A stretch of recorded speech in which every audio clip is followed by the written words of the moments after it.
anga bulijjo of course bampita Fred mwebale kutwagala mwebale kugoberera nsonga Buzzsport Trend gwe mukutu ko tusinzira okuweereza n'okuwa byonna ebitambula mu ggwanga of course ambebaza bitambule nabo kumala akaseera akaweerako ddala mwebale kulikinga mwebale kusubscribinga asagala kutwalira nno yadde nedakiika n'emu nga bulijjo ebyange sirandaga ntuukira ku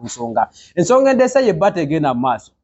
mukyaliwo ne waliwo tawuliri mu kulanda era bwe katalijirya muwandiisi wange waliwo abagwinganye mu malaka teri balala benjogerako omukyala omukyala Spice Diana ne Shiba Kalungi singa mu realizinga ne mudda mutandika okuzibula amaaso mugenda kumaje kigenda maaso behind them abana babiri balina otawule bali mu kulanda waliwo beef egenda maaso beef eno yatandika somewhere back nga Shiba agezaawo kunafuya Spice agamba nti kaana kato tatukaganye competing ne mu music tasobola kuba live band antugamba nti kati mwenna ajuka ne Spice Diana atulawo ku kivulu kye live band yagaana ntugamba nti kati well mwenna mu standize Spice Diana tamanyi kuba live band ne Shiba tugamba tamanyi kuba live band Shiba n'avaayo n'agalula ebigere n'alinnya mu ngato za Sindi bakola batawo wagira bayali y'amaanyi nnyo tuma nti kati ya omu akoze ku munne amuwadde leva amulaze ntakyali levo ye mulundi guno waliwo bifu egenda esajjuka etandise kuba y'amaanyi nnyo wakati w'abantu bana babiri lwakuba nti ekinyambe n'ekinyantisiza nti bifu eno eri healthy abagisiza mu music obuzibu bwasinze okuva mu music akekayimba akapya Shiba ke yatadde ng'ali ne gundi ng'ali ne Yanga Mulo kayimba ko yataddako kekaletedde obuzibu era ebintu byonna okulabika nti bisajjuka alina bwe yatadde mu line ezigamba nti tongeza ku birungo naye abana bakuba endongo twatuli awo ne Spice Diana nti n'ayambaliramu engato teyadukiddeyo misinde paka mu studio bwe yatuuse wa Franka Jane bakola oluyimba era bwe baalukoze n'agamba nti newankubadde obudde oluyimba tulumaze kiro naye ekiro kyennyini ekiro leeta veta kamera na buli kimu ne video tugikolerewo era video bagikoze kiro omukyalo no Spice Diana ng'oluyimba lwe yakoze era naye ng'aluweereza omukyalo ono Shiba Kalungi wabula ina lines yataddemu awo zannewunyisiza nga mugamba siri feminist of course omuntu abadde akwese engombe yensi nayo ne mumanyi bye feminist I'm a feminist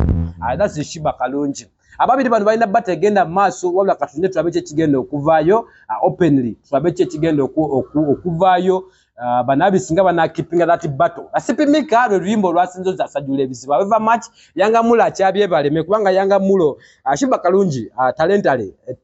talent wise atusobya nti yawangi kulimba wate kukuba someone yade behind it tuvula twekasa nnyo Yanga Mulo ndi Yanga Mulo beef ena ali mugisesamu manager Roger singa tunakera kumaje tuteka abayimba na babiri ku mizani Shiba Kalungi ne Spice Diana ani agenda okufunamu ani agenda okugwa because abata eno singa bera health nesigala bwetinga bweri of course budget benefiting that's what I can say atujukira nti abayimbi abamanyi kati betutunulya nga ba Bebe Cool Bobby Wine kimu kubyazimba career zaabwe nokulabika they are strong to that extent kubera nti aba creating abatekawe bugu mu music industry tulaba nti Batyansi Butyampa Kadingo olaba nti agenze ezo nazo n'ennyimba zajjanga they are good songs Minzani Cocodiosis Tom Malira budde kind of music yali mulungi bana Uganda bamwe blessinga nnyo Mr Katala nenga yajja because olwa impact eri yaliwo nga abakulu buli mwali ne bugu mweno mulyo gutokota eri gutokota Bebe Cool najja natusinzawo nagenda go ahead nalitya kabayimbi abalala bamuyamba kugenda mu batu n'olutawo n'okusajjula nalitawo waliwo ba Eiton and Rain bachiwoko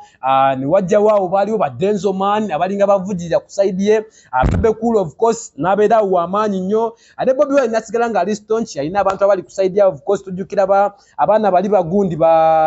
anaye tujukira abana bafa besa abali ngao bonna bageza kulabika nti bayamba so beef eyo negeza kulabika nti bayamba n'okufuuka bayimbi abamanyi bali kati so I think this beef singe sigalanga weri wakati wa Shiba ne Spice Diana nesigala bweri bwetyo nga tegenze this physical fights zisinga okunuma ndi bwetuka ku this physical fights tugenda kutuuka okulima nesinga sigalanga eri musical amoke with it edegenda kuyamba kabayimba nokulabika nti bakula careers because kati bati yali wakati wa Shiba Kalungi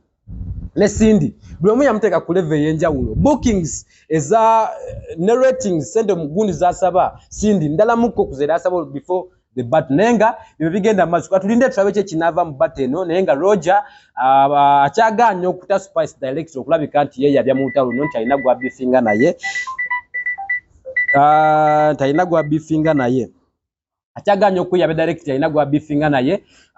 So katulinde tulabe naye nga Yeshiba naye bw'omubuuza akyali mukano mulimba naluyimbira abantu baluwagira ne Spice bw'omubuuzaga mulimba naluyimbira abantu balunyumirwa naye nga these two buttons I think eri mugenda mu maaso eri healthy bonna ate basobola okugifunamu mu ngeri emu oba endala. Bassport trend gwe mukulu gwatusinzira otuweereza babala nnyo okutugoberera n'okulaba nja kudda omulundi ogunaddako n'amawulire amalala otherwise waliwo saa tukome wano Katonda abankuumire mubeere bulungi.